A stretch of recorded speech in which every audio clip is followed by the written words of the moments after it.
Every year in college football, the Heisman Trophy winner has one play that wins it for him. One play that seals the win and the trophy in the minds of the Heisman voters. A standalone play that when it happens, everybody across the country says, he just won the Heisman. That play happened in the fourth quarter of the Big Ten championship game Saturday night between Indiana and Ohio State. This is QB Unfiltered, my take.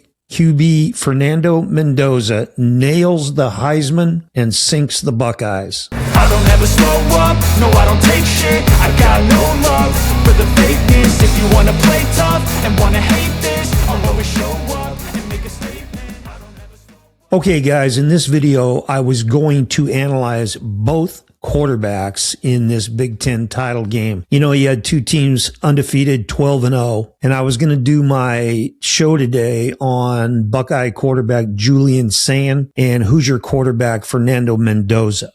But after watching the game in real time and watching game film, Fernando Mendoza just had way too many big throws and great throws in this game, including the signature Heisman Trophy throw in the fourth quarter, that I decided to just do my analysis show today on Mendoza. As always, please like and share out this video. It really helps my channel out. Guys, tell your buddies about this channel if you enjoy my content, and subscribe to QB Unfiltered. I really appreciate the support. All right, pretty much all season long, I've said that, in my opinion, the top two quarterbacks in college football have been Julian Sayin and Fernando Mendoza. And in my opinion, and I've said this more than once, in my opinion, I think the dude at the quarterback position, the big dog, the best quarterback in college football in 2025 is Fernando Mendoza. I've also stated on more than one occasion that I think that this guy has been criminally underused by Curt Cignetti and Indiana's offensive staff. You know, I'm going to throw Julian Sayin in there as well. I mean, those two guys with their skill set and their ability to spin the rock and the receivers that they have to throw to, I just think that they've been totally underused this season. But again, we're going to focus on Mendoza in today's show. Okay, so in today's video, I'm going to give you my analysis of the Big Ten championship game. I'm going to talk about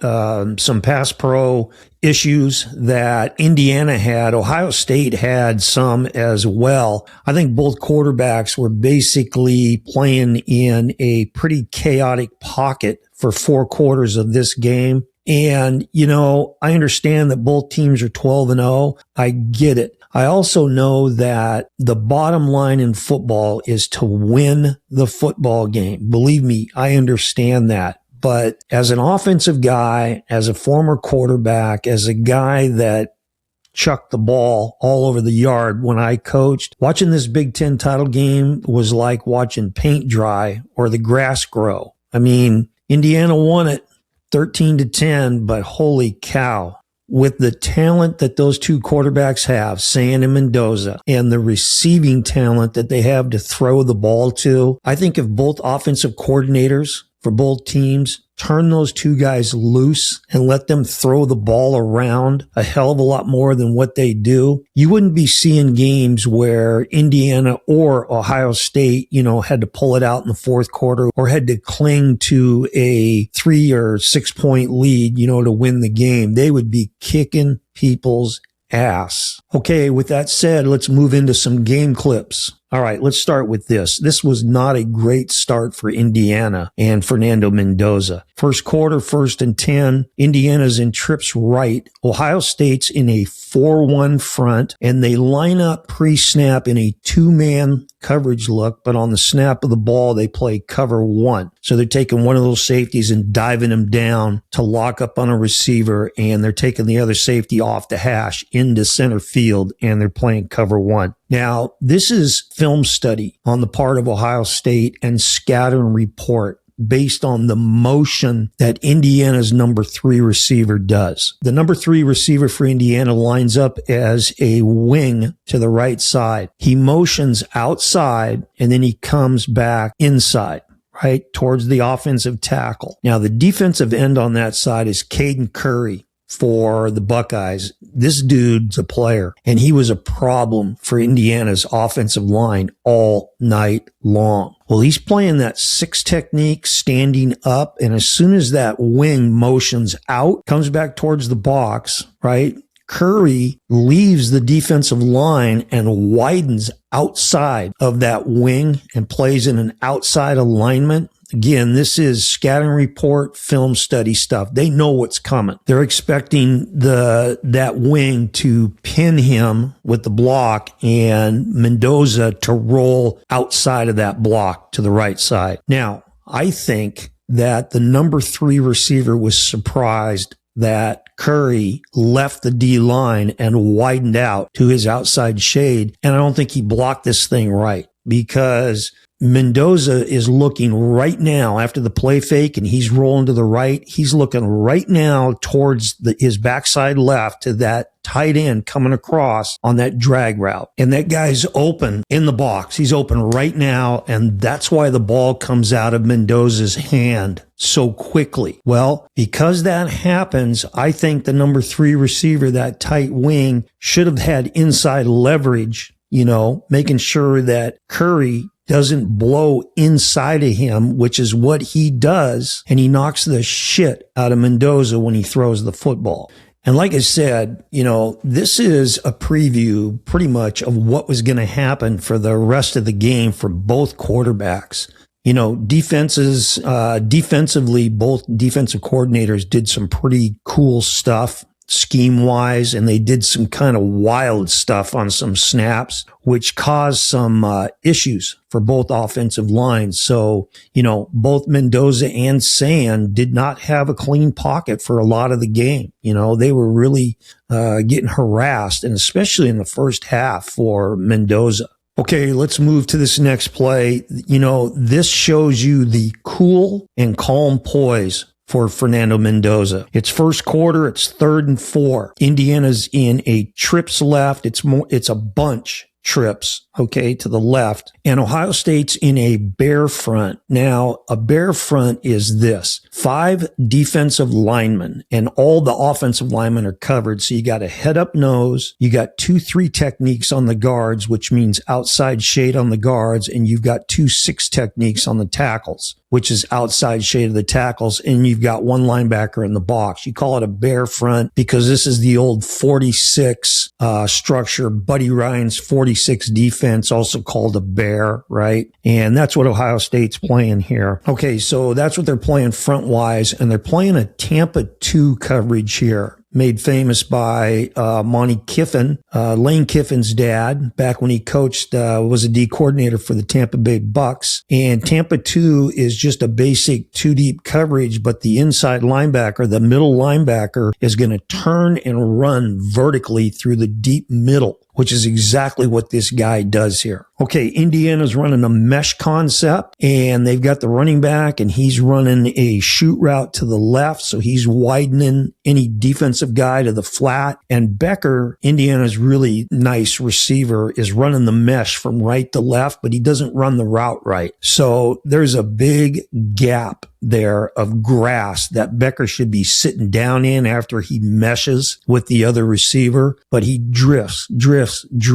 So he ends up covering himself. And this makes now Mendoza come off of the mesh, and he's coming now to the dig route behind the mesh. Indiana's stud receiver, Surratt, is running the dig route, and that's where Fernando Mendoza wants to go. But his right guard is getting bull rushed and bulldozed by Ohio State's defensive lineman. That dude's pretty stout, and he just bull rushes him and drives him back into Mendoza now, where he forces him now to escape and bail out of the pocket to the left. 2 really smart plays here. Number 1 by Mendoza, number 2 by the receiver Becker. So let's talk about Becker first. After he runs that mesh route and he's drifting into coverage, when he sees Mendoza break pocket and roll to the left, he turns it upfield, and he's starting to work upfield. But when he feels the underneath coverage or the guy that was running with him come off of him because he thinks Mendoza is going to run, Becker just sits, just stops and spots up. That is smart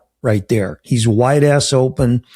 Give Mendoza a stationary target to throw to. Very smart. The second smart play on this, Fernando Mendoza is pretty damn athletic. And I think he's sneaky fast. He's got good escapability, and he can pick him up and put him down, right? So he's out there on the perimeter. And what he does that really makes this play is he sells the fact that he's going to put the ball under his arm and run until the last millisecond. And now he's got defensive guys coming downhill. They've bought it that he is going to run the ball. Here's Becker sitting down. And then Mendoza, this is one of the things that makes him accurate. He's always got his hips and shoulders facing his target. This is a bugaboo for a lot of quarterbacks at every level, whether they're rolling right or rolling left. They don't get their hips and shoulders squared up to the guy they're throwing to, and that ball is going to drift in the direction that your hips and shoulders are facing, or it's going to drift in the direction that the momentum of your body is going. So Mendoza's going hard to the sideline, and right when he decides to throw the football, he contorts his body and flips those shoulders and hips around now, so both his hips and shoulders are facing Becker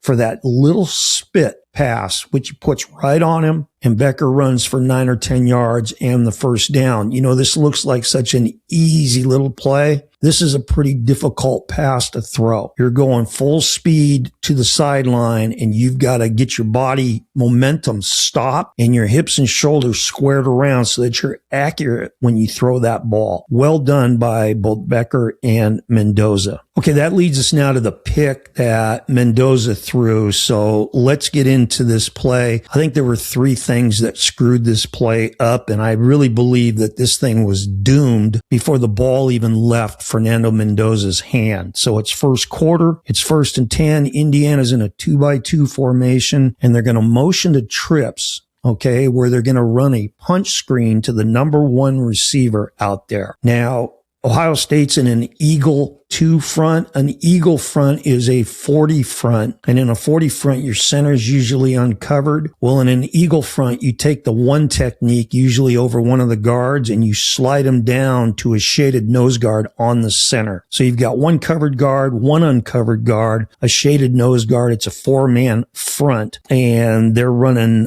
Eagle 2 here with some sort of a cover 2 shell in the secondary. And again, this is film study stuff and scouting report stuff by Ohio State's defensive staff and defensive players. You watch the reaction of the safety on this motion, the safety to Mendoza's left to the side they're running that punch screen. He knows exactly what's coming before the ball's ever snap. Now, these are the 3 problems with this play. Number 1, even if the number 2 receiver out there gets in a street fight, stock blocks, aggressively tries to block that press DB, chances are that punch screen receiver's either going to get blown up or he's going to get tackled right there on the spot. It is extremely difficult to throw punch screens against pressed defenders. Okay. Number 2, the number 2 receiver out there should be blocking that pressed DB. And the motion guy should be working up now to that cornerback who's lined up 9 or 10 yards off. So the way that they've structured this thing with who's blocking who just doesn't make sense to me. And then number 3, Fernando Mendoza does not allow the motion to get out wide enough. So he snaps the ball too early. So that number 3 motion guy can't get out there to block that press defender. So like I said, before the ball comes out of Fernando's hand, this play is doomed. And you've got the collision, the ball pops up in the air, and it's a pick. Which leads us to Fernando Mendoza's 4th best throw of the game. Second quarter, it's 4th and 2. All right. Indiana's in a tight end right, trips left, and they've got a tight wing to the left who's their number 3 receiver. Ohio State's in Eagle 1 front. We just talked about Eagle here a second ago, and they've got a ghost lined up to the 3 receiver side. A ghost, guys, is a stand-up linebacker on the line of scrimmage outside of the tackle box. So your tackle's covered with a 5 tech head up, a 4-tech sometimes, a 6-tech sometimes, and then you got a guy outside standing up on the line. You call that guy a ghost. So they're in Eagle 1 with a ghost, and they're playing cover 1, man free. Indiana's running a true naked boot with Mendoza to the right side. So they're showing outside zone run action with the running back. So he is got his hips and shoulders facing the sideline, and he's crossing Mendoza's face. And this is like outside zone action.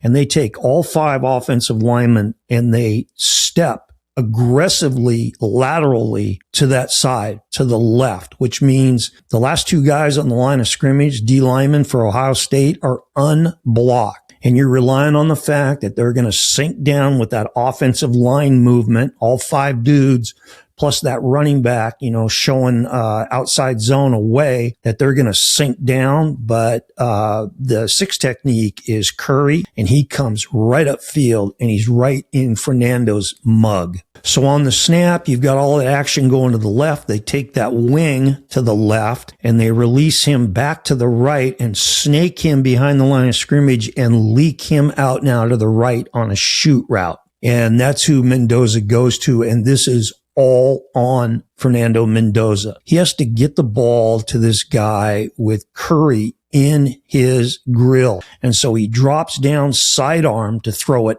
under his arms and around him, and he throws an absolute dime to his receiver here, hits him in stride. He goes for 8 or 9 yards, first down. This is Mendoza's 4th best throw of the game.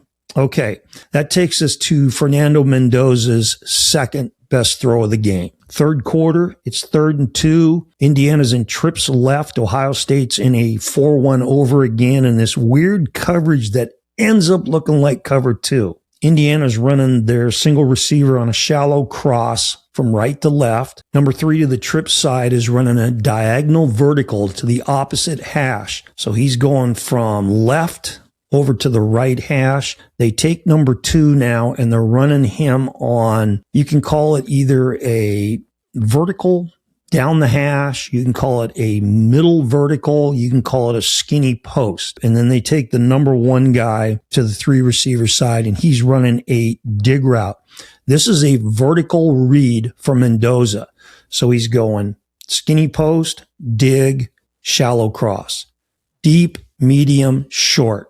Right? The offensive line does a nice job in pass protection here. And Ohio State runs a delayed blitz to the Mike linebacker, bringing him to opposite A gap. All right. And the running back does a really nice job of stepping up and pass blocking this blitzer. Mendoza executes a 5-step drop plus a hop, and that quick hitch step. That's a lot of steps, guys. And then drops an absolute dime right in the bucket to Becker on that skinny post for 52 yards. This is Fernando Mendoza's 2nd best throw of the game, and it's a beauty. Okay, this is Fernando Mendoza's 3rd best throw of the game, and this very easily could have been his 2nd. All right, Mendoza can throw these in his sleep, automatic, all day long. It's the back shoulder fade, especially when he's throwing them to his left. I mean, he's as pretty close to automatic throwing these babies as you can get for a quarterback. It's 3rd quarter. It's 3rd and 8 from the 17-yard line going in. Indiana's in trips left, and Ohio State's in a 32 up front, meaning 3 down linemen, a head-up nose guard, 2 6 techniques over the tackles, and then both inside linebackers are walked up on the line of scrimmage over the guards and standing up. They've also got now a robber sitting back there a little bit deeper than linebacker depth, and they're playing 2-man coverage here, okay? On the snap, Ohio State brings just 3 guys on the rush. Now, Indiana to the 3 receiver side, they're running a hitch route to the number 1 receiver. The number 3 guy is running like a little option route, but the ISO'd up guy is the number 2 guy, Mendoza's dude, Surratt. and he's running the slot fade route, which turns into a back shoulder fade. On the back side to the right, they've got the single receiver running a hitch route, but this is an ISO play to Surratt. This is where Mendoza's going. As soon as they called this play, he knew where he was going. Surratt knew the ball was coming to him. This is their play. So it's a perfect setup, for Indiana. You're going to a big play guy in Surratt. He's getting locked up in man coverage, and because he's working from the slot position, he's got a whole bunch of grass to work with on that outside fade. Okay, but this is a great throw. And it's a great throw because back shoulder fades are hard to throw. Usually you got a defender who's pretty much hugged up on the inside of a receiver, and that ball has got to be on the outside shoulder of the receiver for it to be complete. If Mendoza misses middle to inside, the ball's either batted down or even picked if he misses too far inside. So he's got to be right on that outside shoulder, and he puts it right there. Surratt has strong hands. This is a great throw. 17-yard touchdown pass puts Indiana up 13-10. And that leads us to Fernando Mendoza's best throw of the game and the throw that won him the Heisman Trophy. It's fourth quarter. It's 3rd and 6. There's 2 minutes and 39 seconds to go in the game, and the Hoosiers are up 13-10. They need to pick up the first down. They need a first down. Indiana's in a true tight end to the left with a receiver outside of him to that side and then 2 receivers to the right. Ohio State's in a 4-1 front with a ghost to the left, and they're running cover 0 bracket, meaning it looks kind of like cover 1, except that safety now is walked up and over towards Surratt. And on the snap of the ball, they're going to bracket or double Surratt with the cornerback and that safety who's walked down and outside. Everybody else is locked up across the board. Okay, on the snap, Ohio State drops the ghost and they drop the opposite stand-up 6 technique. So those guys are dropping to each side and they're seeing which side the running back releases. If he does, whichever side he releases, that guy who drops is going to pick him up man-to-man. The other guy is just going to try to reroute, read eyes, and see if he can make something happen. Okay, Indiana's running a shallow cross with a tight end going from left to right. Surratt is the wide out to the left. He's running a post route. On the right side, the 2 receiver side, you've got the slot receiver running a dig, right? So you've got your high, low, like your vertical read there. Post, dig, shallow cross, deep, medium, short. Right? But because we're getting man coverage and because it's man coverage with no safety help over the top, it's Becker against the cornerback 1-on-1. And Fernando Mendoza has got a ton of confidence in Becker. I've been saying all season long, Surratt's the dude. He's the playmaker. Cooper's talented also. But man, Becker did some stuff in this game. That's why it's frustrating that they don't get the ball enough to those receivers and let Fernando spin it more than what they do. Anyway, Mendoza's going vertical to Becker the entire way from Jump Street. Mendoza executes that extra step, open step, gather, a quick hitch step, and he cuts loose. Now, he throws the ball flatter than what I would like, but man, does he throw an absolute dime on this play. He drops it right in the bucket. His best throw of the game. And let's talk about Becker here. He put on a clinic on this play. First of all, it starts with the release. Okay. So he's got a little bit of a foot fire and then he widens enough to the outside to where that cornerback cannot get hands on him. So there's no reroute. There's no breaking his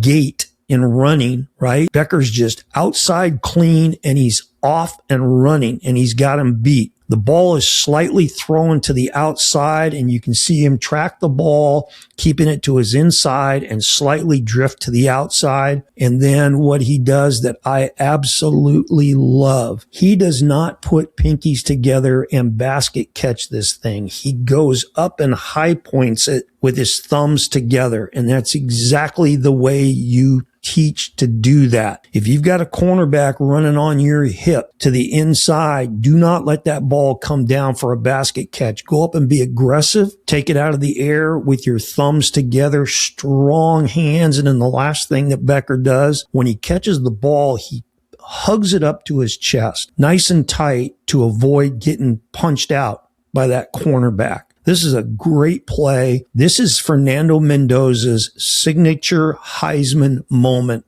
for 2025. He won the Heisman Trophy, and Indiana won the game with that throw. Okay, for the game, Fernando Mendoza was 15 for 23. That's 65.2%, only 23 attempts for 222 yards, 1 touchdown, and that 1 pick in the first quarter. You know, in the first quarter, Mendoza was 3 for 8 for 30 yards and an interception. For the rest of the game, he was 12 for 15 for 192 yards and a touchdown. Just not enough attempts for him. Okay, one small observation on the last 2 snaps of the game. Now, obviously, Ohio State and Julian Sain is going to chuck the ball downfield. He's going to put air underneath it. They're going to cluster receivers under the ball, and they're going to try to get, a miracle happen. A big play, a tip ball, whatever. And you've all seen it happen before where they throw these prayers up there that bounce around and deflect off guys, and they end up getting caught and the guy runs for a touchdown. And you're like, how in the world does that happen? Well, this is how that happens. So as a defensive coach, you're telling your DBs in a situation like this, do not go up and try to pick the ball. There's a reason why you're playing DB and not receiver. Just knock the ball down, spike it down into the ground, incomplete pass. But that's not what Indiana does. 2 plays in a row. So the first one, Sain chucks it downfield. The Indiana DB goes up and tries to pick it. The ball bounces off his hands and it just bounces around and ends up falling incomplete, right? The last snap for the Buckeyes, Sain loads it up, chucks it downfield, middle of the field. You got a whole bunch of dudes around. They do it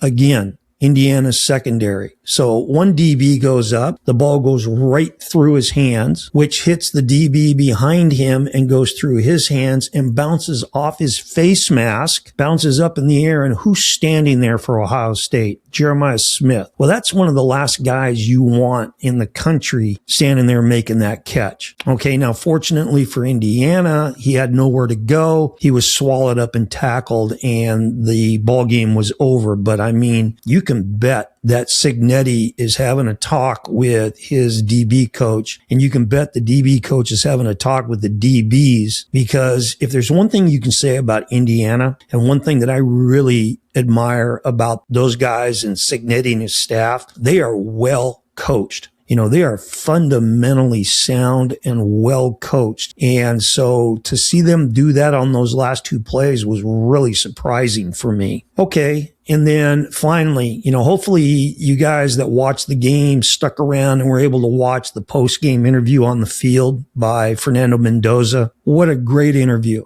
right? What a great interview. Exactly the way it needs to be done by your starting quarterback. He was very emotional. He was very fired up, and he said all the right things. And guys, in an era of college football, I'd say the last, 5 years maybe, where there have been some real dumbass quarterbacks after games, doing those on-field interviews that have said some really stupid stuff and just not handled themselves in the right manner, didn't represent their school and their program in the right manner. This is really refreshing to see guys like Mendoza. He reminds me of listening to Cam Ward, Michael Penix Jr., Bo Nix, guys like that who would, after games, just conduct themselves the way a starting quarterback should. There's a reason why Mendoza is successful and Indiana's 13-0, number 1 in the country. They've got great leadership from the QB position. Both teams do. Ohio State and Indiana. All right. So Indiana, like I said, goes 13-0. Ohio State falls to 12-1. Both teams gear up now for the national playoffs. And that is a show for another day. So let me know what you think in the comments. Did I get it right or did I get it wrong? This is QB Unfiltered. And remember, always throw the ball short to guys who can score. See ya. I don't ever slow up. No, I don't take shit. I got no love for the fakeness. If you wanna play tough and wanna hate this, I'll always show up.